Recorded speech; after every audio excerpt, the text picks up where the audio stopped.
Welcome back, Press Means Business from New York. Throughout our series, Voice of the Crisis, we've been very careful to choose companies that are good examples of the sort of problems small businesses are facing at this moment.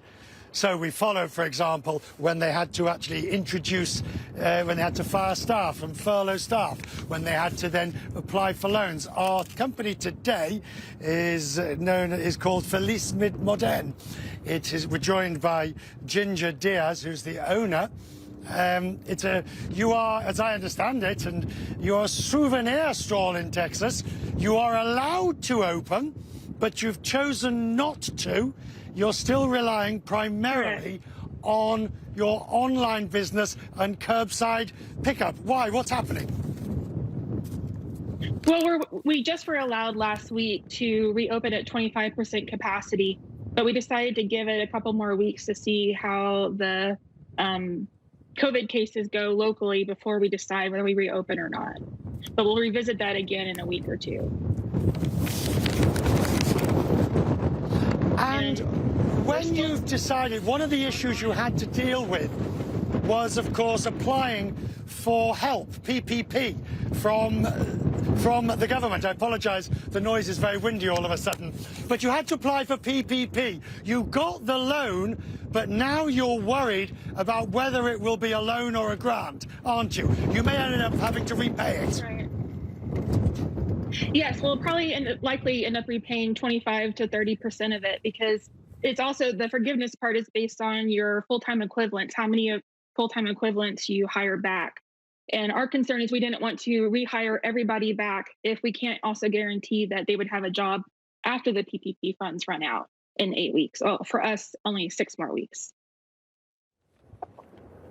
So in many ways, you're an example, as we've heard before, that PPP, it's a great idea, but it's too early for you. You're going to need the money so you can re-employ all your staff once things get better, as I understand it. Yes, it definitely helped us rehire. We used to have 14 employees, which were 8 full-time equivalents. We now have 8 employees, which are 6 full-time equivalents.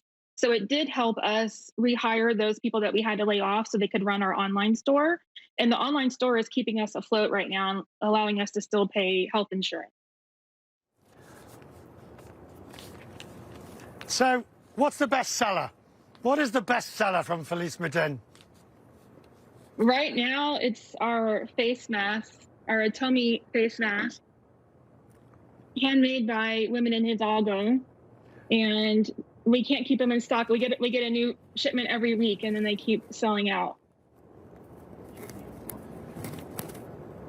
Great. And you have a whole range of quarantine things, don't you? Special toys designed for quarantines, all these. I was looking on the website. Fascinating. And care packages. Yes, we've been doing a lot of care packages. What's really interesting and cool from our end is that most of our shipments now are going to an address that's other than the billing address, which means gifts.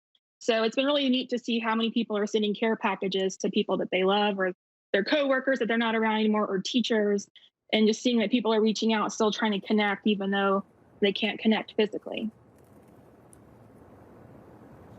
All right, well, the promise today, we're going to break out the corporate credit card and buy a care package, which we'll have delivered to somebody who we'll talk to you about to see who we can help in some shape or form. Thank you. Let's talk again in a few weeks, if we may, when you know about the PPP and what is likely to be the case. I'd like to follow up, if I may, but thank you. Thanks for joining us and talking about all this today. Thank you very much. Thank you.